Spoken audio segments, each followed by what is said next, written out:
On va analyser du coup les principales paires du Forex, plus les indices mondiaux, plus également quelques matières premières.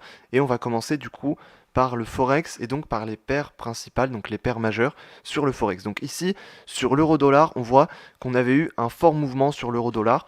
Donc on voit que l'euro prend vraiment la main par rapport au dollar américain.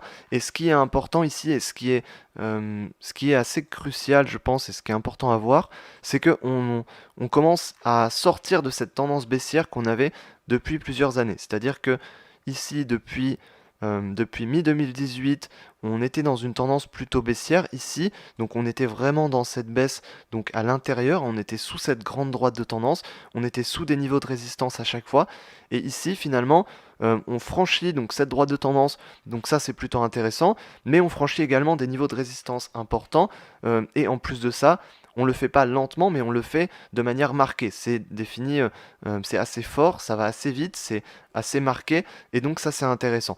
Et donc on est en train vraiment peut-être de changer de tendance complètement sur l'euro-dollar, donc au niveau du long terme, et donc ça c'est intéressant et c'est vraiment à prendre en compte pour le coup, qu'on fasse du moyen terme, du long terme ou du court terme, c'est vraiment à prendre en compte. Et ici, on voit qu'on a un mouvement haussier du coup qui était très fort et très rapide cette semaine, qui est lié notamment à la hausse de l'euro, mais aussi à la baisse du dollar américain, ce qui explique aussi que l'or face au dollar américain était en hausse cette semaine, donc il y a des corrélations hein, toujours.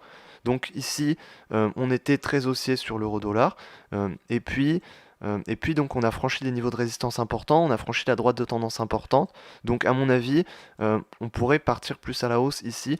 Au niveau du long terme, ça indique plutôt une tendance haussière à venir et pourquoi pas un retournement de tendance. En plus de ça, ce qu'on voit, c'est que on aurait un objectif qui serait assez haut, c'est-à-dire qu'on aurait un objectif qui serait par exemple ici, alors juste je replace le graphique, on aurait un objectif qui serait sur le niveau des 1,18 pour le moment, puisque là on est clairement dans un mouvement haussier qui est assez rapide, qui est assez fort. On a des mouvements qui vont assez vite.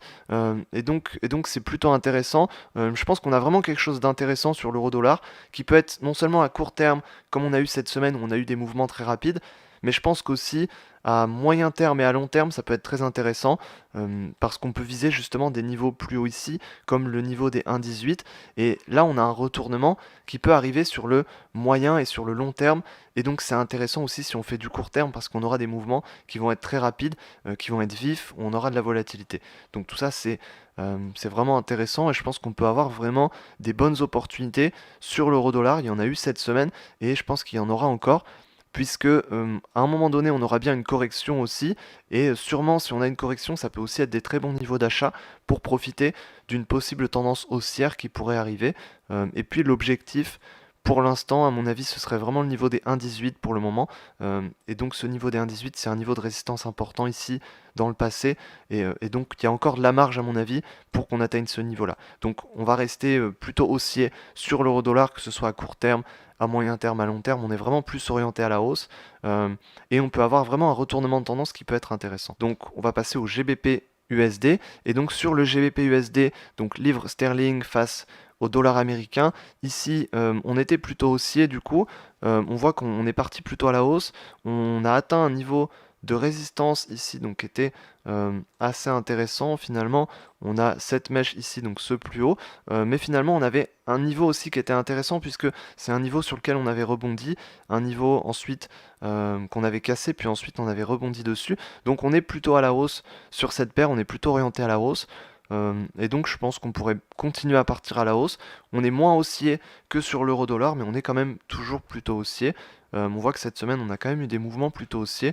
Donc ça peut être plutôt intéressant et je pense qu'on est plutôt orienté à la hausse ici sur le GBP USD. Voilà, je pense pas qu'il y ait plus de choses à dire sur cette paire. Sur l'USD Yen, du coup, sur l'USD Yen, on était plutôt baissier ici. On était plutôt baissier. On avait justement, voilà, la fin de semaine, on a eu une grosse bougie baissière avec une mèche en dessous. Donc, sur le l'USD Yen, on reste toujours orienté à l'intérieur d'un range. On reste quand même assez stagnant. On voit que pendant plusieurs semaines, on a stagné. D'ailleurs, plusieurs fois, quand on a fait les analyses, je disais, bah, l'USD Yen est intéressant, mais il faut qu'il se passe quelque chose. Et bon, on voit qu'il se passe quelque chose.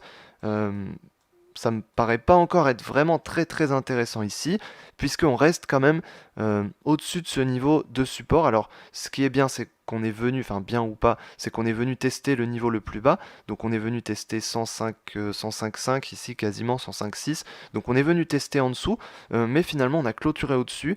Donc voilà, on est plutôt baissier. Finalement, on voit qu'ici, c'est à peu près la même chose qu'on a eu, où on a stagné pendant pas mal de temps, puis on a eu une bougie, voilà, qui est un peu la même que celle-là finalement. Ensuite, on est reparti, et on reste toujours stagnant depuis mi-juin, même depuis début juin. Voilà, à part ce pic qu'on a eu ici, mais on reste toujours stagnant entre 108 et 106. Donc pour l'instant, je dirais que ça peut être intéressant si on a un rebond et on a quelque chose comme ça, dans ce cas, ça peut être intéressant. Et ensuite, si on rebondit, si on pourrait partir sur un scénario plutôt baissier, mais pour l'instant, il faudrait qu'on casse un niveau important. Alors certes, on a cassé le niveau des 107 ici, donc qui était intéressant, que c'est quand même important, on a quand même un peu plus de volatilité, mais bon, ça me paraît pas hyper intéressant pour le moment, à part pour tenter un rebond à partir d'ici, jusque sur les 106, jusque sur les 106,5 ou les 107. Voilà, pourquoi pas, et pourquoi pas jusque sur les 108. Euh, mais en tout cas, on n'est pas vraiment orienté. On est quand même pas mal dans une stagnation, dans un range, et on a eu que la dernière journée. Donc c'est à voir. Je pense qu'il faut voir ce qui peut se passer la semaine prochaine, et puis faire par rapport à ce qui va se passer. Mais là, pour l'instant, voilà, à part un rebond ici qu'on voit et qu'on a eu, une baisse et puis un rebond, bon, on est sur support. Voilà, on peut pas vraiment dire d'autre chose. Sur USD CAD, donc c'est un peu plus intéressant. Sur USD CAD ici, on était sur 1,36, donc un niveau ici, un niveau intéressant. On partait à la baisse, donc suite à ça, on partait à la baisse. On partait à la baisse, on est venu sur 1,34 ici, donc le niveau des 1,34, donc qui est un niveau important ici, qu'on peut placer d'ailleurs, le niveau des 1,34. Et puis on est venu sur ce niveau, donc là on est sur support, c'est plutôt intéressant, mais on est plutôt orienté à la baisse sur cette paire, on voit qu'on a quand même stagné sur ce niveau, donc on a une indécision qui arrive sur ce niveau de support, donc ça peut être intéressant. On peut avoir potentiellement une petite correction, pourquoi pas remonter par exemple sur les 1,35, mais ici on est orienté plutôt à la baisse, et donc on est plutôt orienté baissier. Donc si on est orienté baissier, on visera voilà, les 1,33 ici, le plus bas qu'on a déjà atteint, et pourquoi pas ensuite les 1,32. Donc on restera plutôt orienté à la baisse sur cette paire sur USD CAD, euh, qui peut être une paire intéressante à mon avis. Donc on est plutôt orienté à la baisse, et on peut avoir une petite stagnation, correction pour ensuite descendre un peu plus.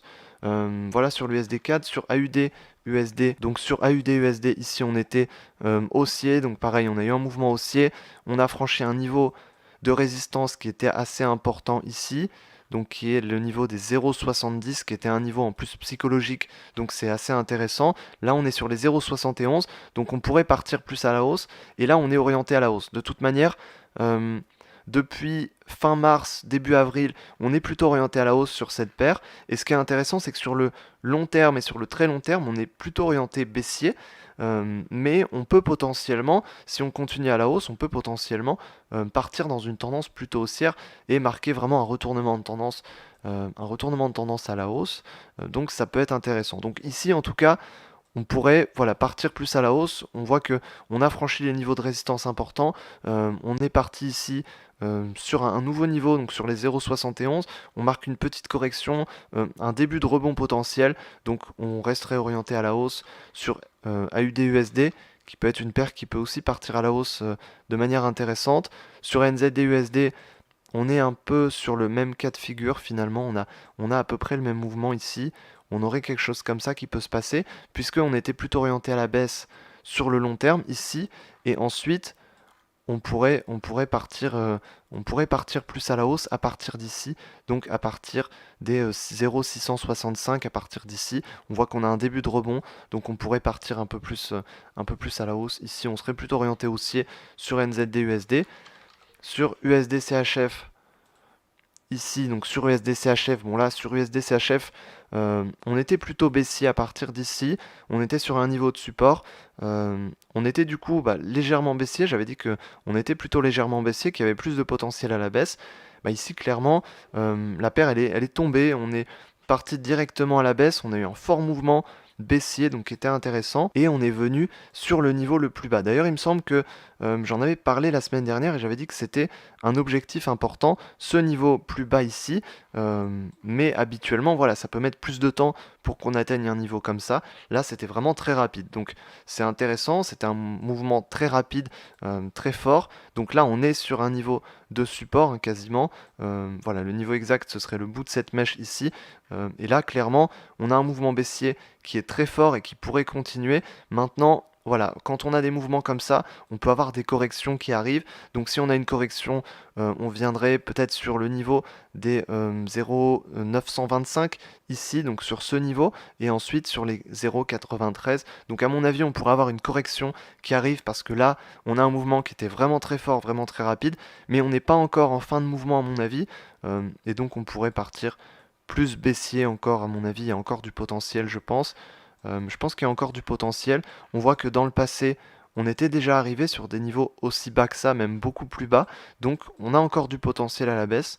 Et je pense qu'on pourrait continuer à partir à la baisse. Et il faudra s'attendre peut-être à une correction à un moment donné, qui peut être aussi une bonne opportunité pour partir à la vente. Donc voilà pour les principales paires du Forex.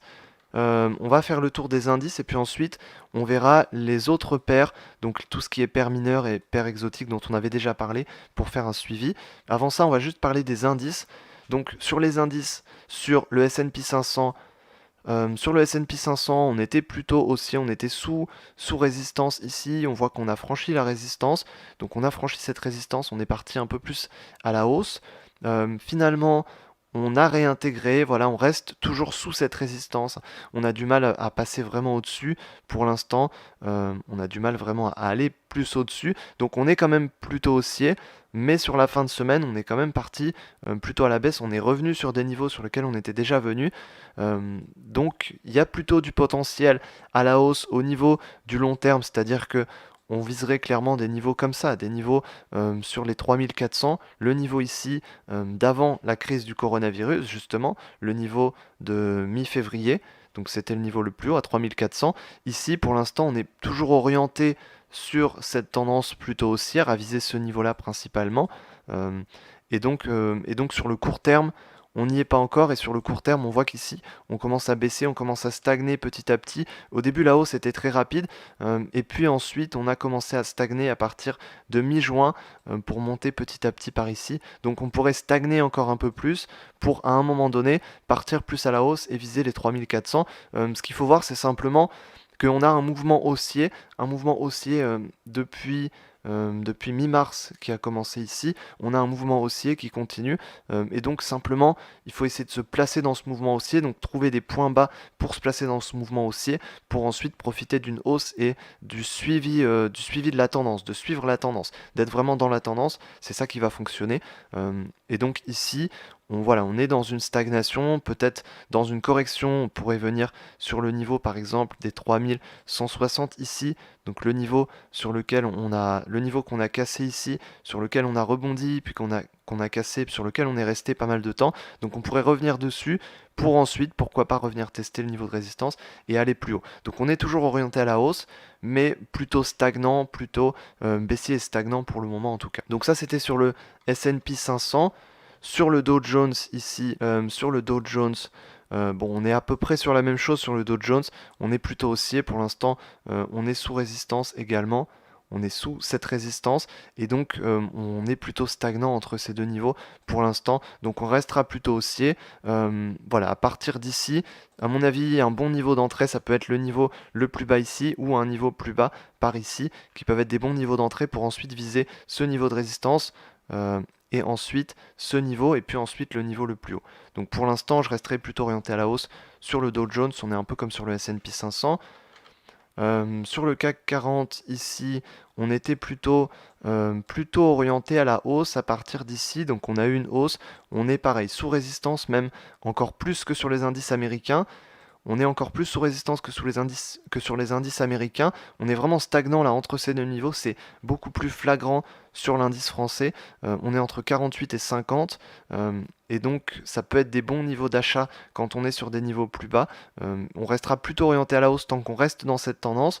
Mais pour l'instant, voilà, les meilleurs points d'entrée, ils sont plutôt sur les plus bas. Et d'ailleurs, on aurait potentiellement quelque chose comme ça, un alignement de points. Donc justement, ça peut nous pousser à la hausse en revenant justement sur le niveau des 50, ensuite sur les 52 ici sur ce niveau, et ensuite on n'est pas encore et on est plutôt loin de ce niveau plus haut ici, mais on y viendrait peut-être par la suite. L'indice français est moins haussier, et c'est le mode de calcul qui change, hein. Tous les indices ne sont pas calculés de la même manière.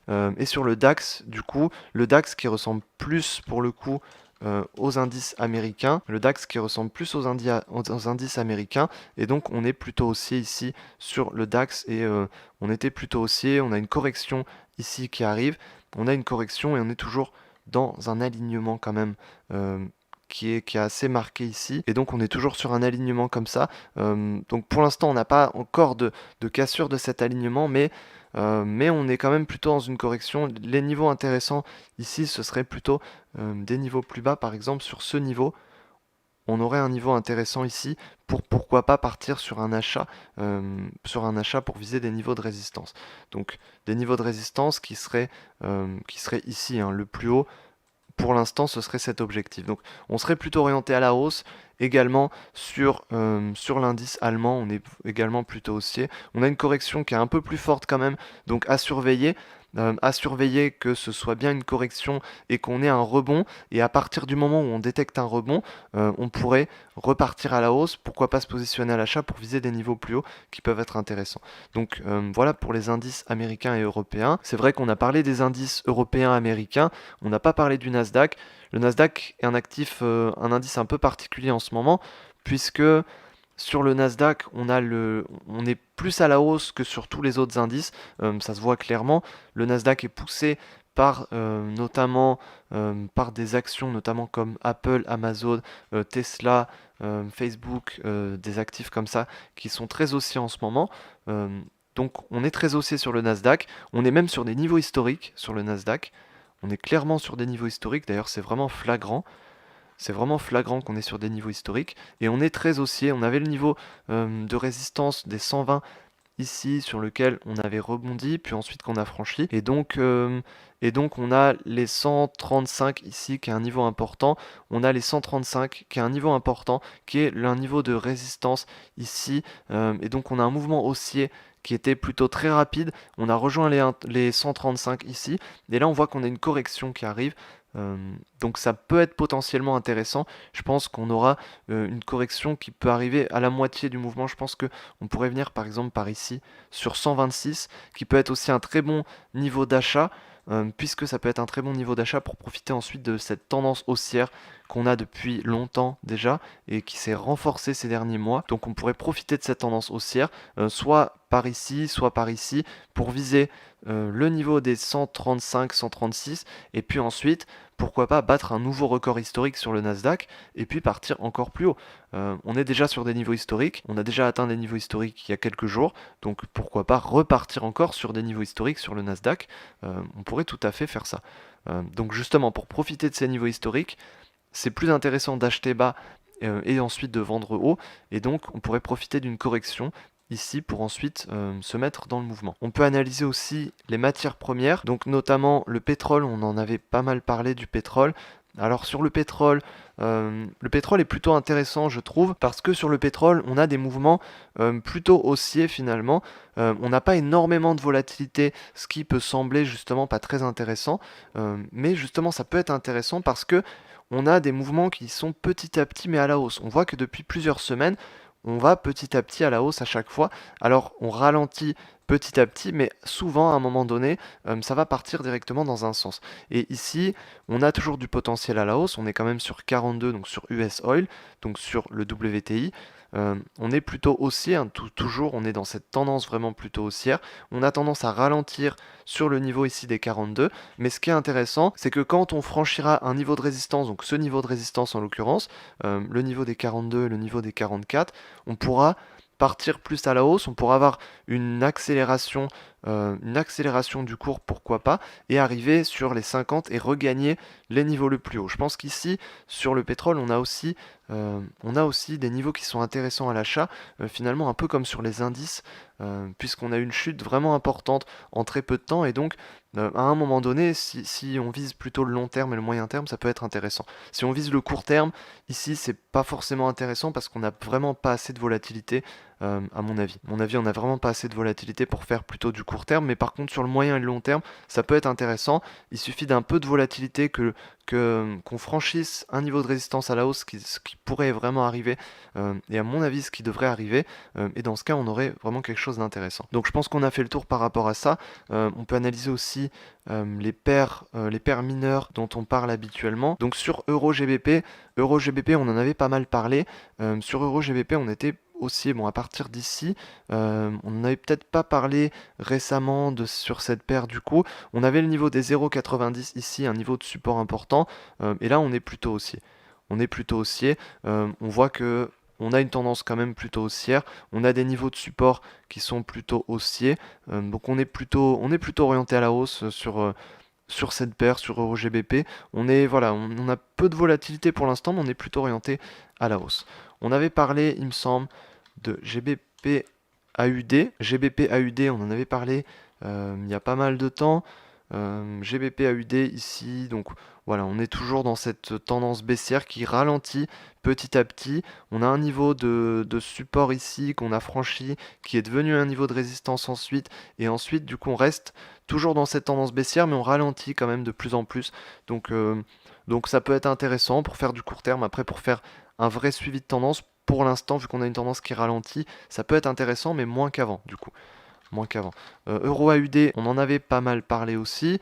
Euro AUD, on était plutôt haussier, on est dans cette stagnation, dans ce range ici. Et là, c'est intéressant parce que on a une hausse qui arrive, on a une hausse, on rejoint le niveau le plus haut du range, et on le rejoint d'une certaine manière qui fait que on pourrait dire qu'on partirait plus à la hausse. En tout cas, moi, ce serait ma prévision, plutôt partir sur quelque chose comme ça, en visant les 1,65 ici. Donc ce niveau qui est un niveau de support important qu'on avait déjà franchi puis rebondi dessus. Donc on pourrait à mon avis viser ce niveau-là sur euro AUD qui est intéressant. Là on a vraiment un regain de volatilité, un regain de mouvement à la hausse et donc ça peut être intéressant je pense sur euro AUD. Sur le Bitcoin aussi on en parle habituellement. Le Bitcoin ici on en avait parlé à ce moment-là, on l'a suivi régulièrement.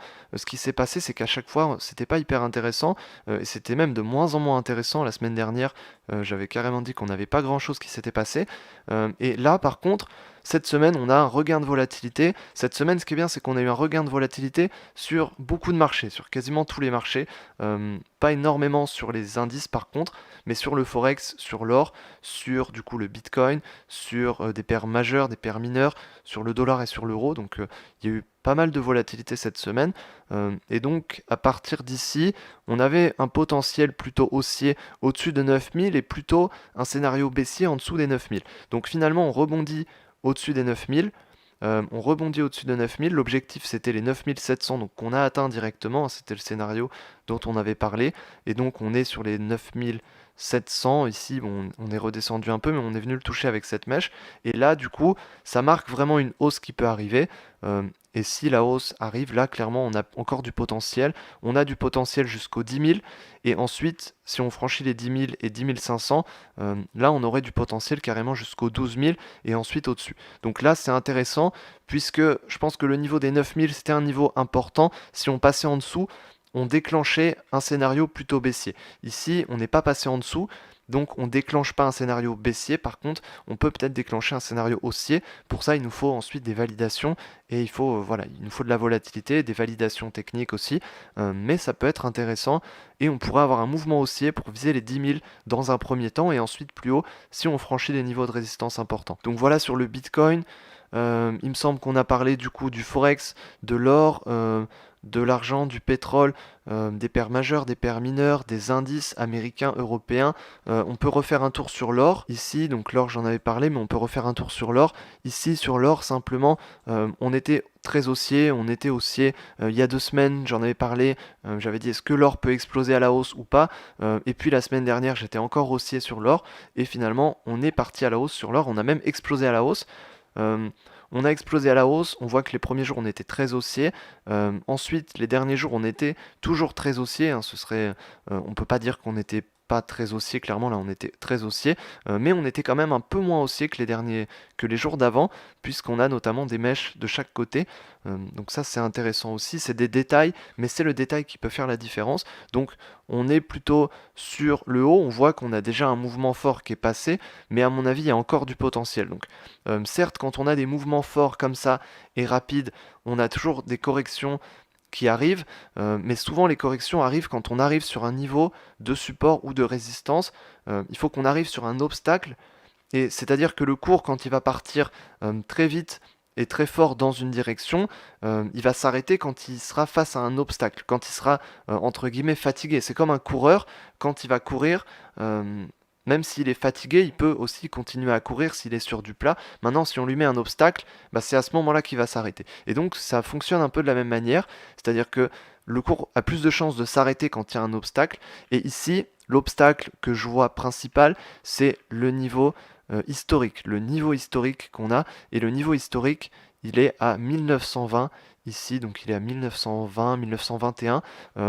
Et ici, on n'est pas encore sur le niveau historique qui est juste ici, donc sur la droite orange que j'ai tracée juste ici. Donc, à mon avis, oui, bien sûr, on aura une correction qui va arriver après un mouvement fortement à la hausse avec de la volatilité. Ça arrive souvent, ça arrive tout le temps. Toujours, on a des corrections. Regarde, sur le passé, on a toujours des corrections qui arrivent, mais par contre, ça arrive souvent quand on est sur un obstacle.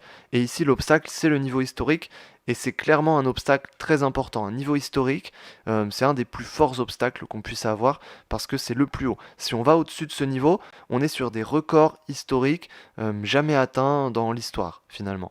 Dans l'histoire, en tout cas, depuis qu'on a la bourse, depuis que l'or est coté en bourse. Donc, c'est pour ça que c'est un niveau très important. Et il y a vraiment beaucoup de chances, même si on a une correction avant ça, il y a beaucoup de chances qu'on arrive finalement sur ce niveau. Et il y a beaucoup de chances qu'une fois qu'on soit sur ce niveau historique, on ait un rebond, on ait une correction qui arrive. Ça, c'est vraiment, il y a vraiment une probabilité très forte qu'on ait un rebond et une correction une fois qu'on arrive sur le niveau historique. Donc le niveau historique, à mon avis, c'est vraiment le niveau clé qu'il faut regarder ici principalement. Donc je pense qu'on a fait le tour au niveau de l'analyse de marché. On a vraiment fait le tour pour le coup. On a vu le forex, les indices, les matières premières, donc le pétrole, l'or, les crypto-monnaies. On a vu vraiment pas mal de choses. On a vu, je pense, quasiment tout ce qu'il faut voir sur les différents marchés. Le but, c'est de créer des différents scénarios pour pouvoir ensuite trader durant la semaine à partir des scénarios qu'on a créés, à partir de l'analyse. Donc voilà, le but, c'est de préparer aussi la semaine de trading. C'est pour ça qu'on fait ça. Donc là, pour le coup, je pense qu'on a vu tous les principaux actifs à voir et à analyser pour cette semaine.